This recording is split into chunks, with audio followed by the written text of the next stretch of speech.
नमस्कार दोस्तों, दिल्ली में चुनाव नतीजे घोषित हो गए जिनमें से बीजेपी को 48 सीटें और आम आदमी पार्टी को 22 सीटें मिली। वहीं कांग्रेस के बारे में तो आप लोग पूछिए ही मत। कांग्रेस पहले भी शून्य पर थी और इस चुनाव नतीजे के बाद भी शून्य पर है और आने वाले समय में पता नहीं शून्य से आगे बढ़ेगी या शून्य पे ही रहेगी। लेकिन एक बात तो कन्फर्म है कि शून्य से नीचे नहीं आ सकती है। लेकिन इसी बीच दोस्तों बहुत कुछ देखने को मिला। कोई चुनाव जीतने के बाद खुश है तो कोई चुनाव हारने के बाद भी खुश है।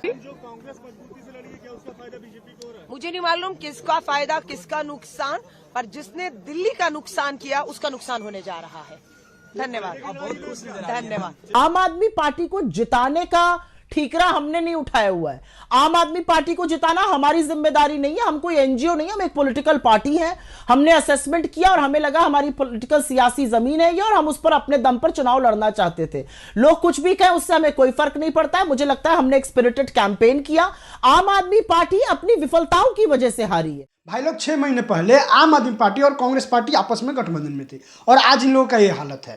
कांग्रेस पार्टी तो दिल्ली में पूरी तरह से डूब चुकी है। अब आम आदमी पार्टी के डूबने का जश्न मना रही है। वो एक कहावत है ना कि मेरा एक आंख गया तो कोई परवाह नहीं, तुम्हारा दोनों आंख जाना चाहिए, बस यही तमन्ना है। बात तो सही है।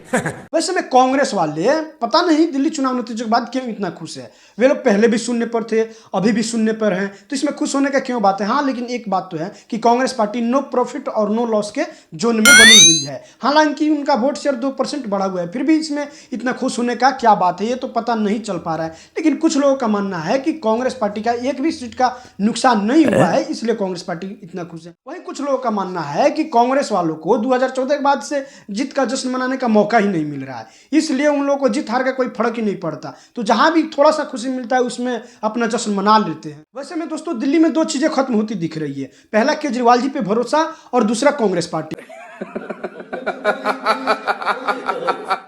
ये मेरी व्यक्तिगत हार है। मैं लोगों से कनेक्ट नहीं कर पाया, मेरे पास कम समय था। 1 महीने में मैं जितने लोगों से कनेक्ट कर पाया उतना वोट मुझे मिला, तो ये मेरी व्यक्तिगत हार है।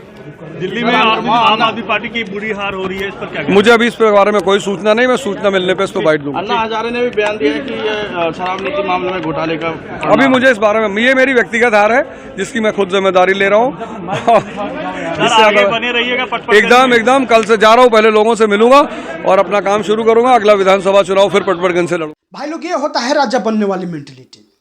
देखिए हमारे ओझा सर जी के हार पे पूरी दिल्ली के प्रजा का रो रो कर बुरा हाल हुआ है, फिर भी हमारे सर जी मुस्कुरा रहे हैं। ये होता है राजा की क्वालिटी। वरना हमारे सर जी क्या चाहते तो बुथ कब्जा लेते, चाहते तो कट्टा के दम पे इलेक्शन जीत जाते, लेकिन नहीं।